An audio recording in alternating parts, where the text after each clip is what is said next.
Are you telling me that when you do your, you do this, that isn't the same affectation? That isn't the same as my, hey now?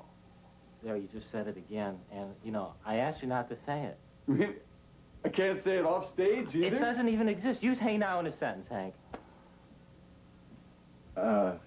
Hey now, that was real funny. You know what, Hank? It's not even in the dictionary, hey now. Okay, this is how I use hey now in a sentence, okay? You say, and of course, my sidekick, Hank. And of course, my sidekick, Hank. Hey now! Hank? That's a sentence. Thanks for staying up later. Jeffrey Tambor is with us as we begin a run of shows from Los Angeles. He, of course, is Hank Kingsley on the Larry Sanders Show. And I think it's fair to say that unless it was your very first part in a feature film, the deranged lawyer with Pacino in Justice for All, prior to the Hank Kingsley breakthrough, you were a well-regarded character actor, but without a signature part. So this isn't just a good role to have. It's something that can fix you in people's minds. Right. The hey now has sort of captured people's imagination. It's the catchphrase of the '90s, I think. Really? Well, that's good. That's great. Certainly, people say it a lot. I have it yelled from cars, and people are all past people, and they'll just say, "Hey now," like, you know, they recognize me. Yeah. And that's good. It's very new, very new. And I'm at times comfortable with it, and times uncomfortable with it. You know. Is Hey Now sort of an oblique tribute to Hi-Yo, to Ed McMahon? Well, yes. I think it's, you know, I mean, Hank Kingsley is sort of the prototypical sidekick. And so, but you see, Ed did the show, and there's a clip where we actually are together in this bar. Oh, my! Hi-yo! Oh, God, this is so great. I can't believe it. It's my bachelor party, and it was something to have him on the show. It was, and he gave us our blessing. I mean, he just said that, you know, he liked what we were doing, and he was fantastic. But before you embarked on this, you went to the Tonight Show to observe McMahon, to try and do a little research, right? Right. I went and I sat up in the seats there, and I really learned within 10 seconds of watching Ed that you know, he's only about 15 feet away when he's watching Carson do the monologue, and he's right there. And so within 15 seconds, I had what Hank Kingsley was all about. He's totally there for him, totally appreciative. And I went, well, that's the guy. That's what Hank Kingsley does. You don't need a desk. You don't need an office. You don't need a secretary. That's his job. And that's what led me into really starting to investigate the role. But that's really only half of the characterization, because the Sanders Show happens both on camera and off. Right. And the interesting part with all the characters, but in this case with Kingsley, is he's a different guy. When he comes on the air, something happens that pumps him up, and when he leaves, he's plainly different. Yeah, when he leaves, he's a rank amateur. I mean, he has nothing, he has no wherewithal with life. I mean, that's what I think about him. I can't fathom a more differentiating aspect. On camera, professional, beautiful announcer, right there, intelligence. Off camera, amateur, doesn't know how to make it through. The Ensign Pulver of the Larry Sanders Show. This is what I'm talking about. You've got to focus on this show. Here, now. Okay, it's just my restaurant at this moment has a very specific odor that is not conducive to the art of fine dining. And I'm in a lot of trouble. Ooh, what is it? Huh? No, nothing. I don't think anybody's going to go to the grand opening. Even the way he carries himself, though, his voice has more authority when he's on the air. His physical carriage is a little bit different. Yeah, that's right. Yeah, I mean, it's very, you know, bass when he announces, and it's a little up here and a little more vulnerable when he's off camera. You called Chandling, right, after you auditioned? Yes. What happened?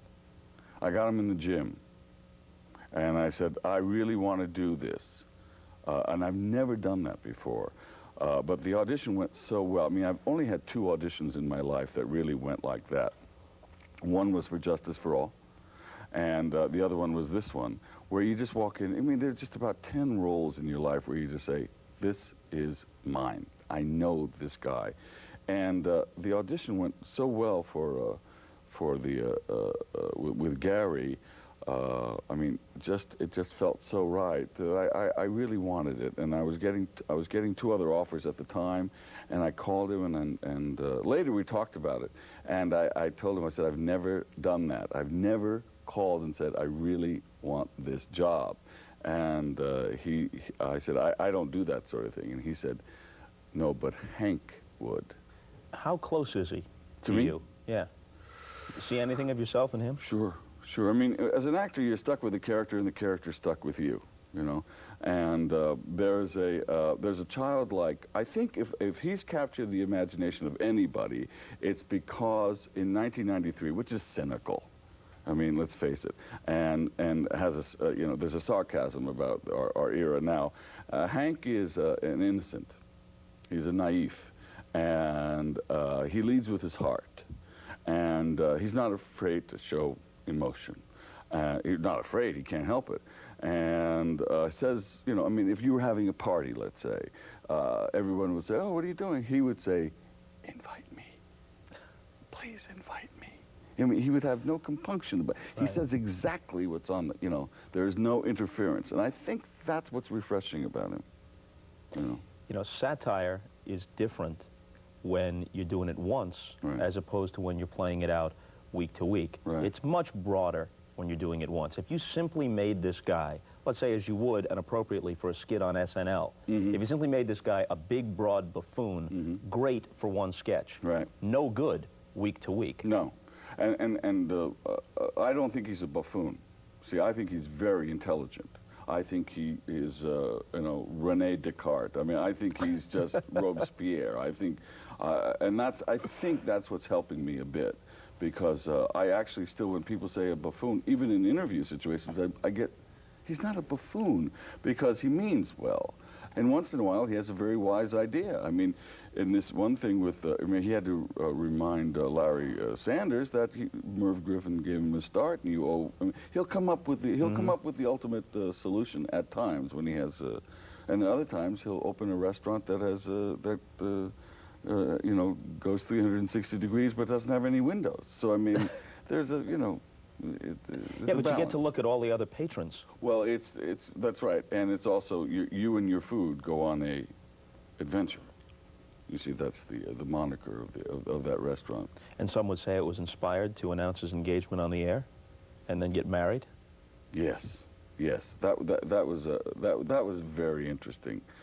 It was very interesting in a lot of ways because I was actually nervous.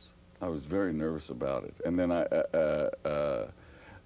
it means a lot for this guy to get married. And then I got to tell you, it's so interesting being an actor. I put myself so much into the wedding and taking the vows, and I'm married, that when the audience started laughing, I was a little offended. I mean, what could possibly be funny about this? So that's what I mean about Hank. I mean, I wasn't able to complete my vows because I was so overtaken with emotion, so he read the vows. Margaret, I thought I knew. Sorry. I thought I knew sunshine, but I thought I...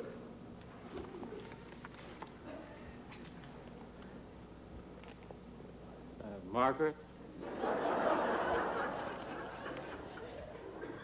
I thought I knew sunshine, but I knew only shade.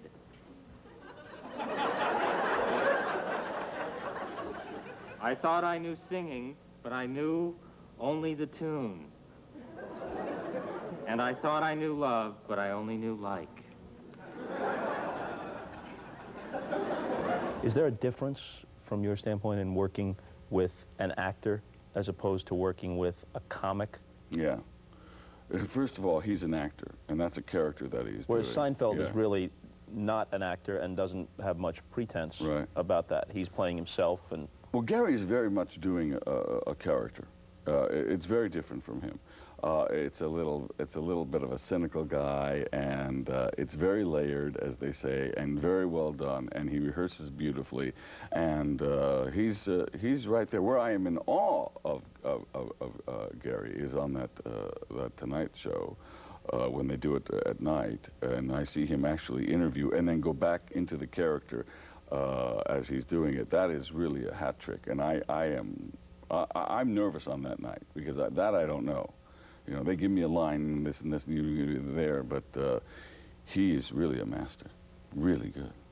And even though Shandling's Larry Sanders sometimes beats Kingsley up because he's such an easy target and because that's what Sanders is about anyway, then there are times when he realizes he couldn't get by without this guy. Yeah, I hope so. I think so in the professional sense. I think I mean, he does lock his office door. He does press the elevator thing when he sees him. Door closed, door closed, door closed. I'm thinking of the episode where Larry's late and you save him. Oh, that's right. That's right. And there's that, and then there's another one where I had to I wouldn't bail him out. I got mad at him, and he started to fumfer, and I just came in to save the day. I found your book, if I may say, fascinating, and have enjoyed thoroughly talking to you about dogs and myself.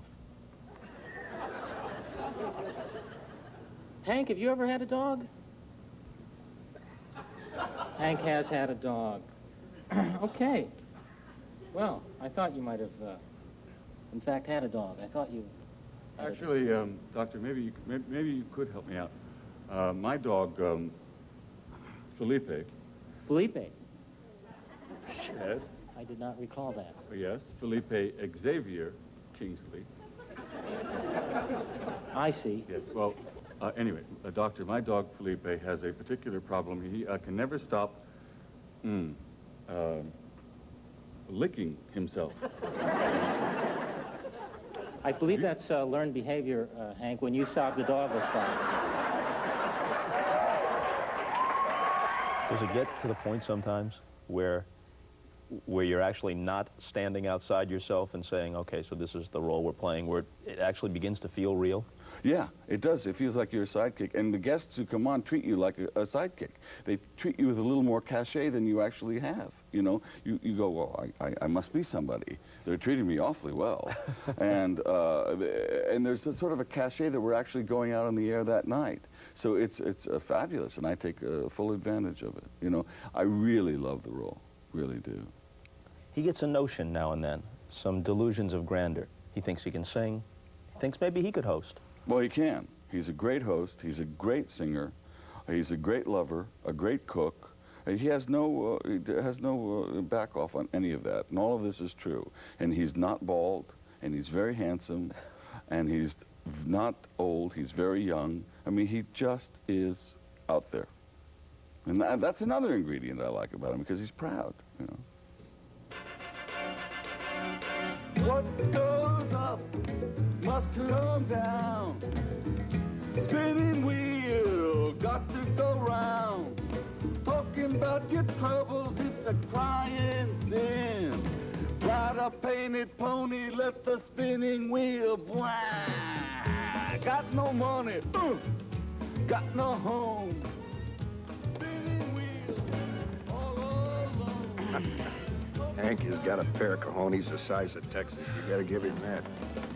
Ride a painted pony, let the spinning wheel blah. Got no money, got no home. Safe to say you've had some offbeat roles, especially on television. Mm-hmm. Cross-dressing judge. Yeah, you know, that's an interesting story. It's Hill Street. Hill Street Blues, yeah. I called up and I said, well, what's it look like? And they said, well, you better come in and have a costume fitting. And I said, I don't think so. You have my suits. What do you need to do? And they said, you better come in. So I came in, and David Raleigh, the costume designer, had these dresses. And I said, okay, there must be some mistake. What are we doing? And he said, just try them on. So I tried on these series of dresses and these lovely pearls, and I hadn't seen the script. I didn't know what we were talking about, you know. And cut to the next thing. I am wearing a wonderful dress, very smart, with a single strand of pearls, very smart. I don't know if I had earrings. I think I had a nice set of earrings.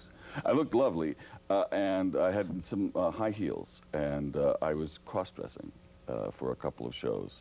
Gender re-identification. Now, if you're playing a cross-dresser, Yes. do you eventually acquire a vanity about how you look? Do you No. acquire an opinion? You know, I look good in heels, not in flats.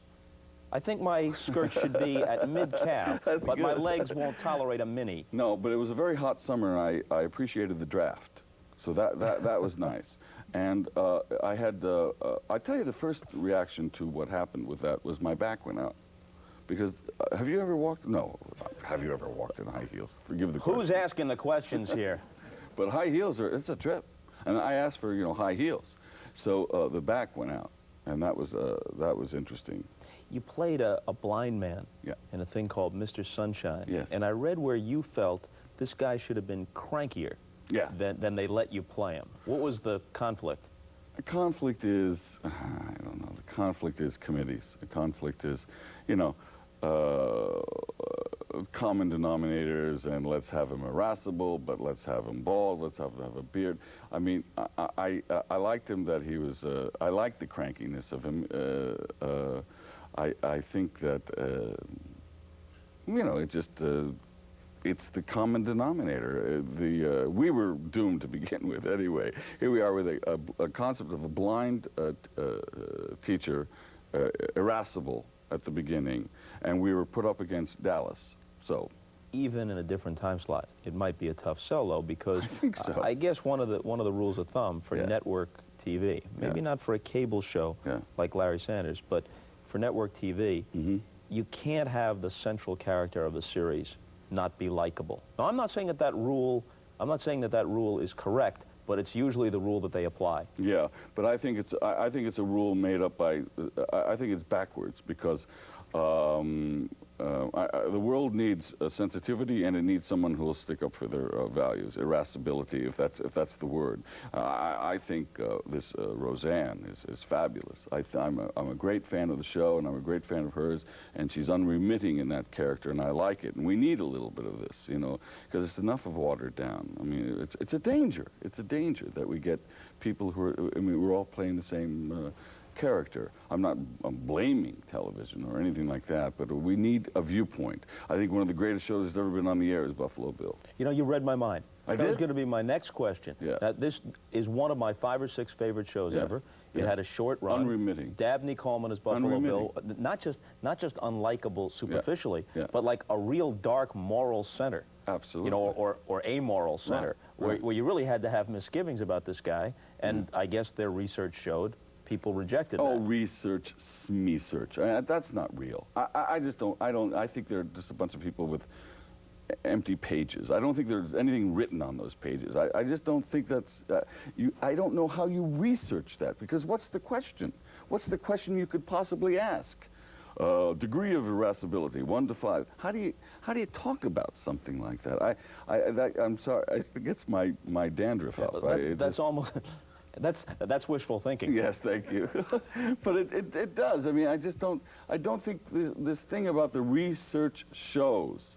I think they go, we're going to go out on research, and I think they all lock their doors and say, we're researching, and they sit and stare at a wall. I don't think it can be research, because I don't know the question you can ask. It's funny that you would mention Buffalo Bill as one of your favorite shows, of course, starring Dabney Coleman. Mm-hmm. He played the role of the boss in the film version of 9 to 5. Right. You get the same role in the TV sitcom version, Right. but not for long. No. I was, my ass was fired from that show. Did you say fired on TV? And good, it was good. I mean, I learned from it. It was an interesting story. When they decided to have me leave, I thought I was doing very well. I didn't like the scripts, but I never spoke up. I was too young, and I was too inexperienced and very, very nervous. And so when they called me, I was doing a piece of theater down the Mark Taper Forum, and they were very, very, very sweet.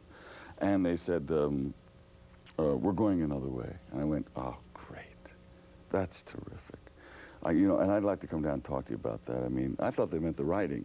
And I said, because I think we need to get deeper into this. And they said, no, we're going another way. And I went, interesting. I'd like to come down and talk to you about that, because if we're going to go another way, then I'd like to talk about the sets and the costumes, because after all, we're going another way. And he goes, no, we're going another way. And I went, does going another way mean you're, oh, I see. So I was gone. And then I had to literally put down the phone and do a show. I had literally walk on and do this a play at the Flea in Her Ear. And I did beautifully, just very well. And the actress I was, my co-star for the evening, I said, she knew about the what had happened, and I said, how did I do afterward? And she said, you did beautifully, excellent. Only thing, not once in the 3 acts of the play did you ever lift your head. Other than that, it was very, Somewhat despondent, were you? Yeah, again, everyone has it. I'll probably have it again. I've had a wonderful shake at this. I love being an actor. Being fired, what's that? In the big realm, it's nothing. I learned from it. I should have opened my mouth. Folks, you can see Jeffrey Tambor in his Emmy-nominated role as Hank Kingsley, Larry Sanders' sidekick on the Larry Sanders Show. Now, that's right. I've been doing this for more than 5 years. And I leave on January 1st. Right. I've never had a sidekick. I know, and you need a sidekick. Could you do me the honor? I would be more than. I mean, I think it's a fitting way to. Hey now. We'll see you later. He does it all. Now, would you share your husband with another woman?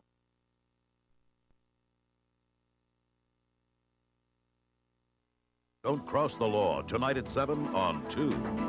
And I want you to kiss my bony ass one last time. But I mean really kiss my bony ass. Go ahead, kiss my ass. This guy has made a career out of being outrageous, obscene, and obnoxious. He's been brutally fined by the FCC. He has been blasted by critics, commentators, and censors alike. He is nevertheless fabulously successful in shocking radio, blue television, and now with a best-selling autobiography that is heavy on celebrity put-downs and lesbian daring-do.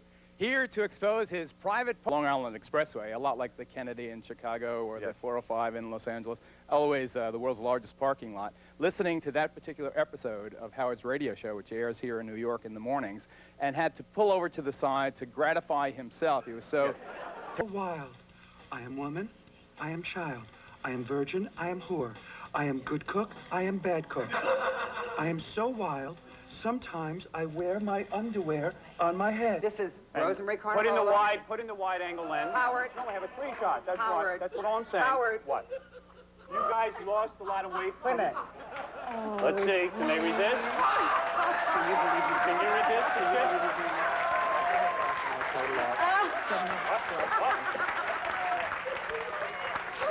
That's beautiful. What is that?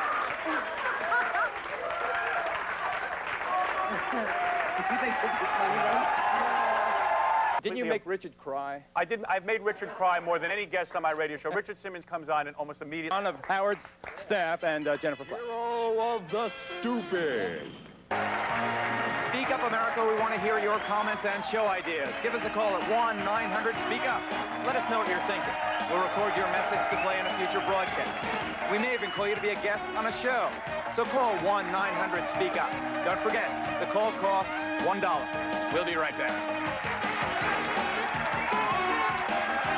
Investigators to this man. The final clue, a confession written to Channel 2. We have exclusive information. Plus, new information on the man accused of writing those letters, a man convicted of other acts of destruction. And also 17 feet of menace. This terror of the deep rises to the surface one last time. And the alarming spread of a sexually transmitted disease, one that's dangerous but often shows no symptoms. Next, live at 5. Also, just ahead tonight, the South rises again as Hollywood casts a new leading lady for Gone with the Wind. Meet the new Scarlet next, live at 5. Tonight is the biggest night of must-see TV ever. Next on Wings, Helen spends the night with Gilbert Gottfried. And what does Seinfeld mean by this line? Cinnamon takes a backseat to no babka. And on Frasier, Lilith's back. Come to me, my white hot flame. Plus, the return of L.A. Law. All new must-see TV, NBC tonight. There's a wild new ride at Disneyland, and it's out of control. Moving, spinning, swerving, sliding, and it never stops. Well, almost never. It's the new Roger Rabbit's Cartoon Spin in Mickey's Toontown. You're in control. You're out of control. But can you escape the dreaded dip? Head for Roger Rabbit's Cartoon Spin.